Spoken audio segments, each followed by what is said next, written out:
Lord Jesus, thank you for forgiving all my sin. Thank you, Lord Jesus, for your love, dying on the cross.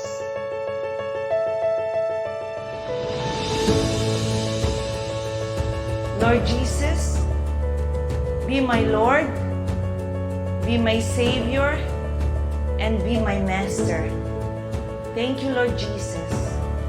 Holy Spirit, thank you for your fellowship right now.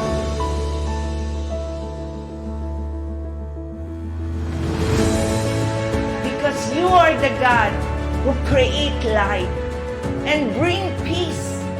You are the God who established everything, Lord God. Protect every one of us. Make your face smile upon every one of us. Bless every one of us and keep us. May you lift up your countenance and give everyone your shalom. Please seal our prayer. The glory, honor, praises, power belongs to you before all time, now and forever. In Jesus' wonderful name, amen and amen. Praise the Lord.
Radyo! Ano mo sabihin, radyo? Sabihin mo! Sabihin mo!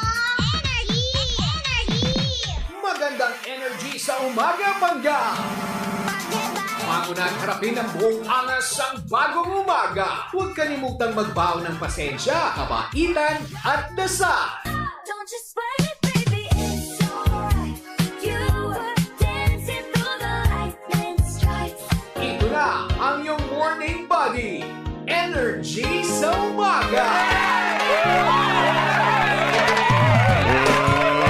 Let's get ready to rumble!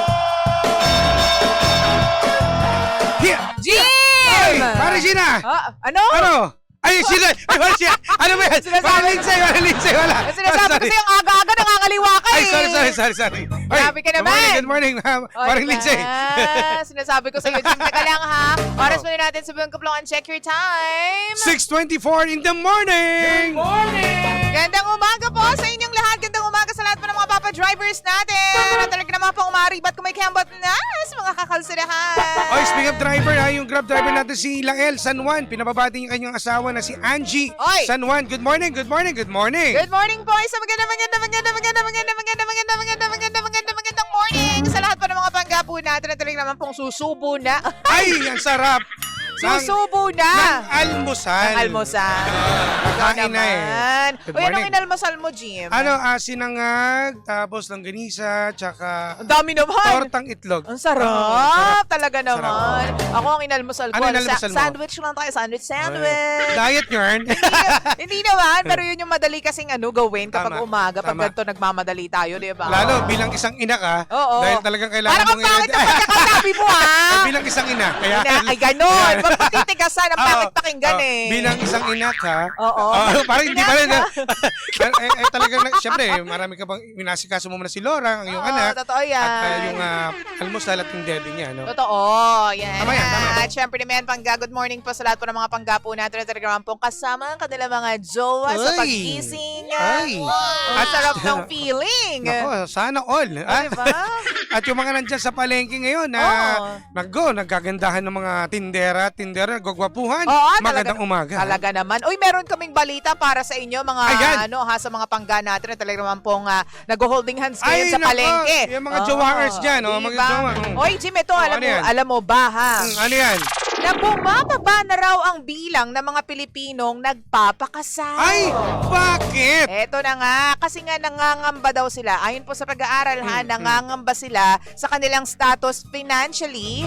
Talaga naman daw po kasing mataas daw ang gastos kapag nagpakasal na. Ay, totoo naman talaga. Eto pa ha. Ano O, pa? bago ka mag-comment dyan, Sige. Jimbo, alam ko marami kang masasabi Marami akong dito. masasabi dyan. Sabi po Ano pa? sabi po ng Philippine Statistics Authority 10.2% ang ibinaba po ng bilang ng mga nagpapakasal noong 2024. Kumpara yan sa 375,000 noong 2024, 414,000 na lang noong 2023. Kung mas mataas noong 2023 kesa noong 2024, nasa 400,000 plus noong 2023. Ngayon 375,000 na lang. Bumaba talaga. Ang paliwanag po ng Commission on Population and Development, Jim, kinukonsidera nila ngayon yung gasto sa pagpapakasal. Financial talaga. Kumbaga dapat meron muna silang ipon bago Oo. sila magpakasal. Eh, hindi naman talaga biro ang pagpapakasal, no? Totoo naman. At marami ding iba dyan, mga pangga natin, na nagdadalawang isip na kadalasan ay gusto muna mag-live-in eh. Totoo. Diba? At para kilalanin mo na yung partner nila. Totoo. Ay ako, sa akin ha, wag muna kayo magpakasal. Oy, bakit? Kasi nga, para masubukan yung ugali ng asawa nyo, pangit pala pagkasama niya sa isang bubong eh. Grabe ka naman! May ibang ganun eh. Oo. Kasi minsan marami ko na-survey. Oo. Ayun sa survey. Wow! May sarili kang survey. Oo. Eh marami talagang kumbaga tinitingnan muna nila kung karapat dapat ba sila magpakasal kasi minsan yung ugali ng jowa natin nakikilala mo pag isang bubong na kayo magkasama eh. Diba? Late na nagpakasal ka na, sakal ka na eh. Diba? Bago ka bigyan ng singsing o Yan. bago mo tanggapin yung singsing, Tama, tama. dapat alamin mo muna yung tunay na ugali ng mga Yeah. lalaki at mga babaeng sasamahan po ninyo. Pero ito na nga ha, dagdag pa dyan, Jim, batay sa pag-aaral, hindi na daw priority talaga ng mga tao ngayon yung magpakasal. Tama! Hoy! Ano ba? Ay, sorry. Bakit ka ba ganyan? Oo. Ito na nga ha, Oo. yung iba nagpapakasal dahil sa nabuntis Oo, na, yan. dahil dalawa na yung anak, or dahil ilang taon nang nagsasama. Secondary na lang, Jimbo, yung nagpapakasal talaga dahil sa mahal na mahal kita, Ayun. gusto kitang makasama habang buhay. Yarn. Ganun. Tapos pangdang uli, hiwalay din. Bongga-bongga yung kasal. Diba? Uy, ito yan. Di ba ang dami ha? Diba? Hindi lang sa mga mayayamang tao to nangyayari ha. Although sa mga ka-level natin. Oo. Maraming mga, yun din, nagsisisi kung bakit sa huli, ito palang yung ugali at hindi kayang pakisamahan. May ganun. Totoo. Nananakit. Kasi alam mo ba, Jimbo, ang sabi pa sa pag-aaral ha, marami ngayon sa magjojowa ang mas pinipiling magkaroon ng pets, aso at pusa, kaysa sa magkaroon ng anak. May ano ako dyan, meron din akong Oo. dagdag kaalaman dyan kung bakit yung gusto tara! nila. Oo. Dagdag Matang kaalaman. lawin. hindi. Kasi nga, doon kasi nakikita ng partner mo kung gaano kang mag-alaga. Talaga ba? Oo, kasi di ba, syempre ang pag-aalaga ng hayop. Ikaw, nag-alaga ka ba ng hayop? Ang Hindi. dami eh. Kinalimutan mo na nga eh. Pero, Actually, no? Same. Mga hayop din talaga Oo. eh. Oo. Pero doon mo makikita ka kung paano siya, kasi ang pag-aalaga ng hayop, like for example, aso, Oo. di ba, ituturing natin parang anak talaga natin yan. Hindi naman din biro eh. Yes, hindi Oo. biro. Dahil Gastos din. kailangan mo ipa-vaccine yan, Oo. yung vitamins, Mga parang pagkain. Ganun, mga pagkain, ganun din. So doon nasusubukan. Oo nga. Ang tawag daw dyan, Jimbo, dink with dogs. Mahilig Alam ka mo sa ba dink, kung- ha? Hoy! Hindi yun dink na iniisip mo. Dink nga, oo. Hindi, ibig sabihin yan, double income, no kids with dogs. Dink with dogs. Double income, no kids with dogs. Yan yung sinasabi nila ha. Ito yung mga magjojowa na naglalakad sa malls na merong stroller pero pagtingin mo, dogs Oo, pala ang aso. laman o pusa Pusa, yung totoo. laman imbis na bata. Siguro, Well, choice naman nila yan. Trip nila yan eh. Walang Oo, problema yun. Ba't diba? wala ako doon? Kaya ayaw, sinasabotahe Sinasabat ka. tayo ka ng Oo. Sokmed team. Ano, pro-marriage ka ba? Pero yun na nga ha, yun po ang kembot. Ano naman masasabi natin dyan? Ako naniniwala ako na mas concerned talaga or mas priority ngayon ng mga tao yung meron silang ipon, na meron silang pera bago sila mag-commit. Tama, mas Diba? importante yan. Oo. At saka dito, di ba, yung parang meron tayong letter center, may ano ko lang, may isali ko lang, na di ba parang nag-iipon muna sila Oo. para pagdating at malalaman mo kung talagang ikaw pa talagang gustong pakasalan kasi iniisip ka agad yung for the future. Oo. So nag-iipon, kung puro gastos, ikaw lang gumagastos, mag-isip ka. Pero ang sinasabi nga natin, hindi naman kasi, ganito, ang mas iniisip kasi ng mga pangga natin, yung preparasyon financially para doon mismo sa kasal.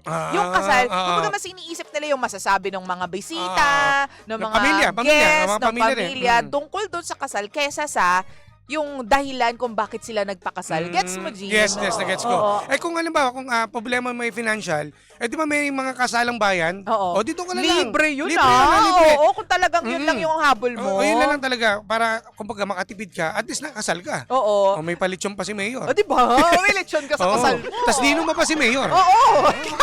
Ganun lang ang diskarte. Kung talagang may financial problem kayo, ang solusyon. Magpakasal kayo sa bayan. Meron ganun kasalang bayan. Totoo. Lahat naman ng bagay may solusyon, lalo na kung gusto mo talagang makasal doon sa taong mahal mo. Maliban kung hindi mo mahal, wag mong pakasalan. Maliban na lang kung ang mga habol mo lang is yung bonggang kasal. Yun. Diba? Tapos masabi lang na ang bongga ng kasal ko Totoo. Ang tanong, gusto mo ba o mahal mo ba yung pinakasalan mo? Yan. Diba? Yan ang tanong. Ikaw, paano ka ba kinasal, Jim? Ano lang, basta na tulog ko, pagising ko, kasal na. Ganun lang. Diba? Nanaginip ka lang eh. Sa West kami. Pareho tayo. Ganun. Oo. Hindi naman kasi importante, kailangan bongga eh. Oo, totoo yan. Di ba nga sabi nga, mas ano daw yun, mas Powerful kapag West ka pinakasal. Yes. Di umano. Hindi namin alam ni Jim. Di naman kami expert. Feelingero lang kami. Sakal ka. Oo. Sakal ka talaga. Sakal ka.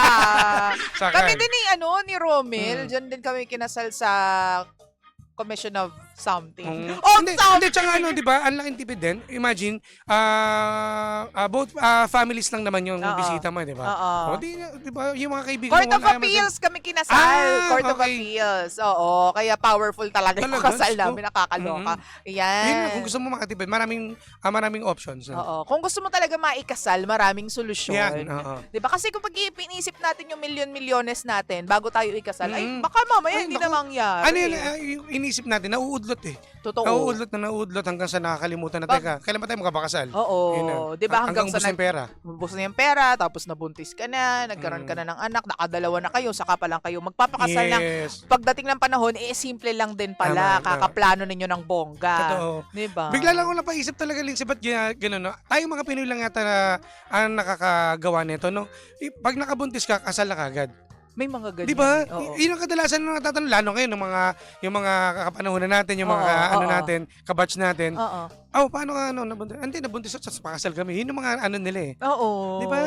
Pinoy lang yata nakagawa niyan. Hindi, walang family planning. Ayun na nga. Masyado kang hayok. Hoy! Ay, Kalmahan mo lang, G! Ay, sorry.